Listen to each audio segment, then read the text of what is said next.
New developments in the case of missing Madalina Cojocari. Search warrants obtained first by Queen City News reveal more details into the relationship of her parents before her disappearance. But they also raise more questions about what happened to the 11-year-old. Yeah. Good evening.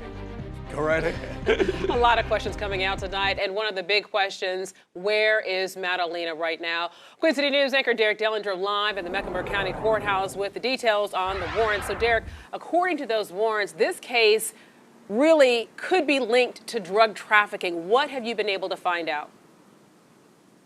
Yes, that potential link to drug trafficking did lead to a search of the car that belongs to Madalina's mother, Diana Cojocari, as well as another search of the home.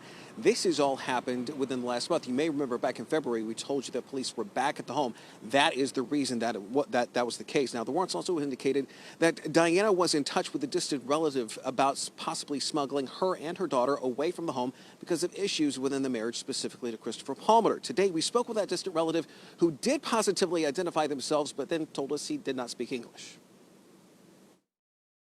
Over the last 3.5 months, the questions surrounding 11-year-old Madalina Cojocari have ranged from the direct, where is she, to the seemingly unrelated, is her case tied to drug trafficking?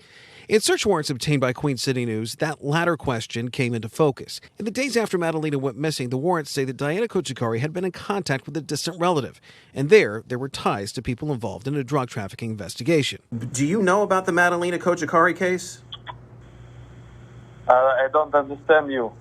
Can I have a translator? The search warrants, completely unredacted, led us to make a call to that individual.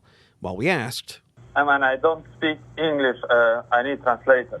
that individual is not accused of doing anything wrong in these search warrants, but all these questions did lead police to search Diana Cojocari's car. A drug dog caught a scent of drugs, leading to a search warrant. While the warrants do not indicate if drugs were found, they did find passports for Diana and Madalina, along with work and educational records. Warrants also say that Diana Cojocari did seek help from that distant relative, asking about, quote, smuggling Diana and Madalina away from the home because of what they called a bad relationship and Diana's desire to get a divorce from her husband, Madalina's stepfather, Christopher Palmer. Both Cojocari and Palmer still sit in jail, charged with not filing a report for weeks after Madalina went missing. So far, no other charges have been filed, but this new information just adds to what has already been a case full of twists and turns.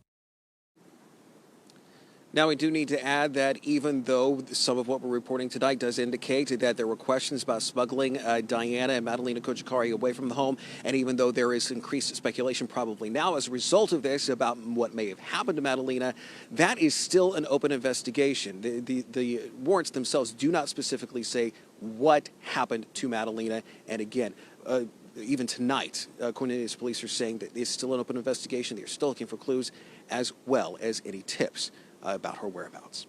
We're live at the Mecklenburg County Courthouse. Derek Dellinger, Queen City News.